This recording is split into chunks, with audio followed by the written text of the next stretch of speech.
Hello, friends, and welcome back to the Culture Jack Podcast YouTube channel. My name's Dustin, and I wanted to talk to you about a couple things today. I had previously made a video, I think 2 videos ago at this point, 3 videos ago, maybe, talking about the anticipated success of the Super Mario Brothers movie. And I still regret that I did not that I didn't make that prediction in a video before Super Mario Brothers came out and actually went gangbusters.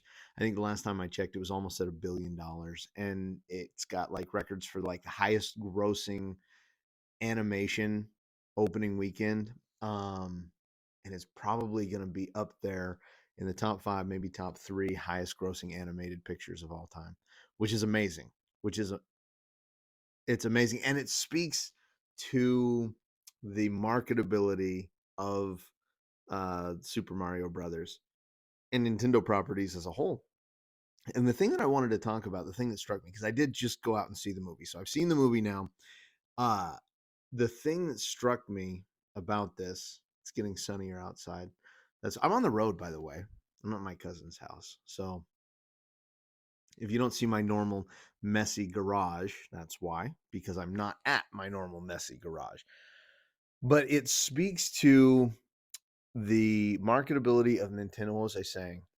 Oh, the thing that struck me about the movie was great. I'll talk about that in a second. But I wanted to talk about before the movie, just like the Marvel title card has become, uh, it's become such a cultural phenomenon. It's become such a recognizable brand.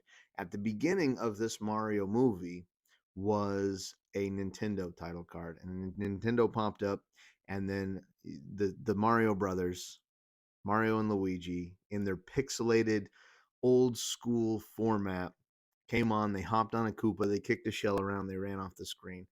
I think that, and I, I know I'm not like, oh wow, what a amazing sizzling hot take, Dustin. I know I'm not alone in saying that. I can't wait to see that title card attached to Metroid. I can't wait to see that title card attached to Zelda, um, and any of their spinoffs. Come to think of it, Nintendo does have a few really good IP, but they don't have a lot of IP, it seems. I'm just trying to think through their like really prominently featured characters, and Zelda and Mario obviously come up. Samus from Metroid obviously come up. But beyond that, I mean, I guess Pikmin is a very prominent character. But hell, there's no reason now that um, Moon Studios has become such a divisive studio and kind of out of Microsoft's hands that maybe they make a Nintendo exclusive next and they make a Nintendo movie. It could be. Why not? Um, Although I don't know if they'd want to be associated with the controversy. Anyway, let's get into the Super Mario Brothers movie. I said that I would, and then I got distracted again. That's something that's very commonplace for me. And I don't know if it's something that's undiagnosed. Maybe it is, or if it's just part of my nature. Whichever the case is fine. Super Mario Brothers movie was very good.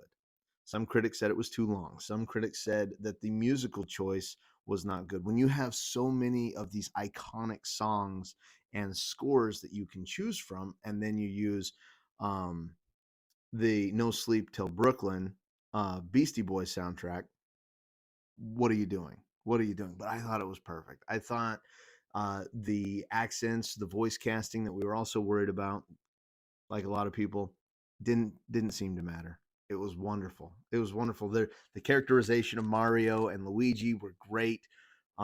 Princess Peach was great. Princess Peach.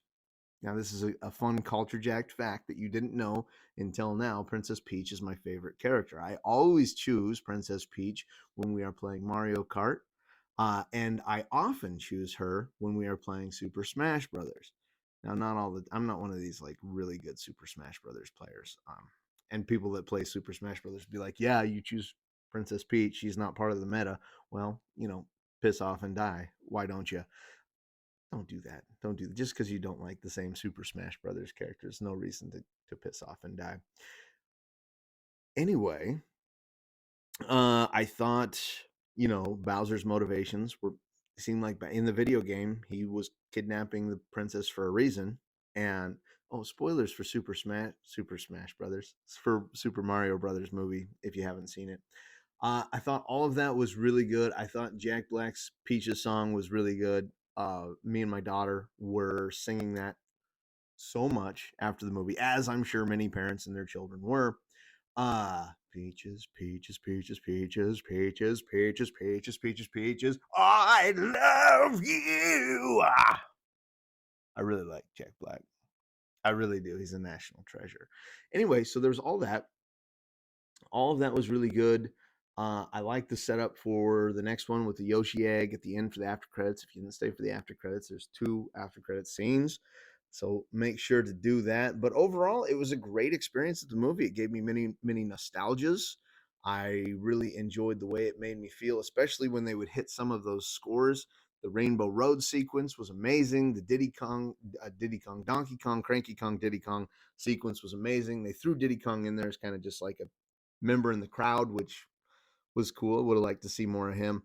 But the Luigi scene when he was first captured, incredible. I loved it a lot because I don't know. I mean, that's why they make these movies the way that they do. They make them with the Easter eggs that they have because they know they're going to capture our nostalgias. They know they're going to capture the things that make these properties great in the first place, and that people that love them are going to appreciate them.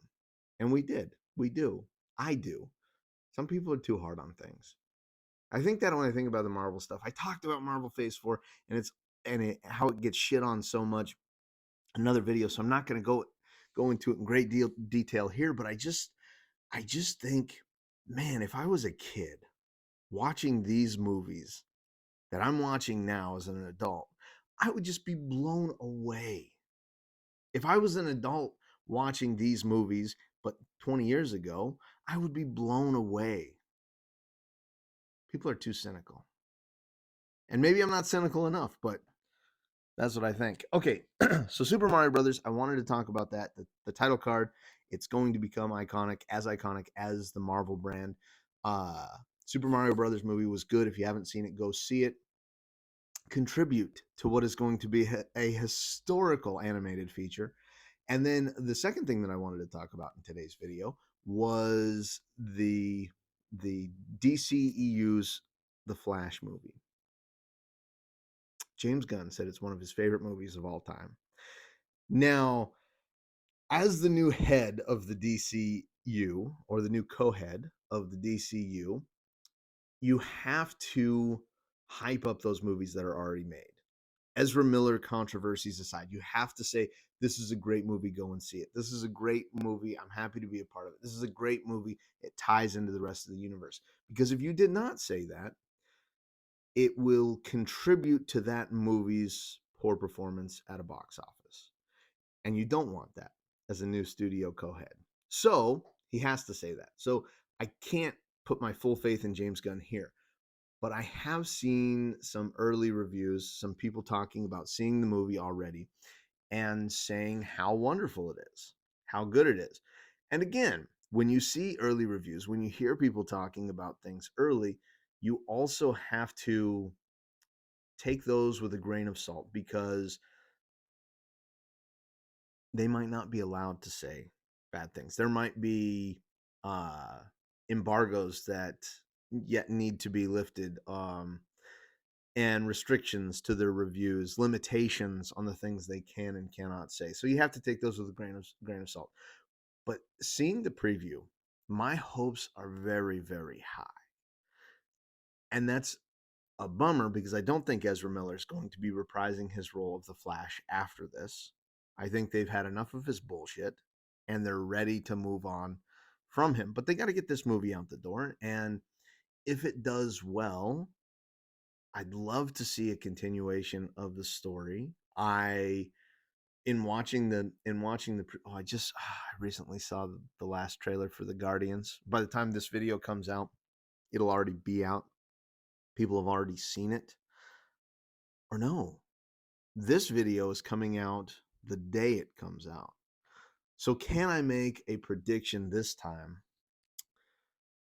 about the Guardians of the Galaxy Volume 3, where I missed making a prediction about the Super Mario Brothers movie and have that prediction air on the internet before the movie comes out? What's my prediction about Guardians of the Galaxy Volume 3? Well, Drax is gone. He's, Dave Bautista said he doesn't want any more of this after this. Is Rocket going to die? Did you see that most recent trailer where him and all of his other little experiments are talking to each other? Might have been a big spoiler for the movie. Maybe they're showing too much. But at the same time, all these people talking smack about Phase 4 and how poor they're doing. Kevin Feige's trying to get out in front of it. Maybe show a little much. Restore faith in the MCU. But people have been naysaying the MCU and superhero movies for a long time. I remember in Phase 1, we were halfway, like we got to maybe Age of Ultron, and people were talking about superhero fatigue. Here we are 11 years, 12 years later. No, even more than that, because Iron Man came out in 2008. So that's 12, nearly 15 years. Nearly 15 years of a real heavy-handed shot of these superhero movies. But in 2010, they were talking about it. 2012, they were talking about it. Superhero fatigue. Is it too much? But I think this Guardians movie is gonna rock. Do I think Rocket's gonna die?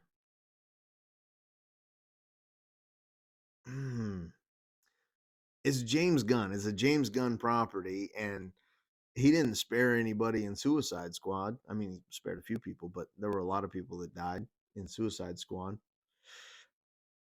I don't know. I gotta make a prediction. Rocket's gonna die. Rocket's gonna live. I think Rocket's gonna live. I think Lila's gonna die. Oh, it's gonna be so sad too. I'm ready for it. I'm ready for the tears.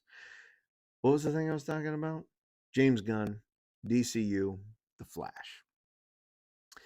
I am excited for The Flash, despite what Ezra Miller did.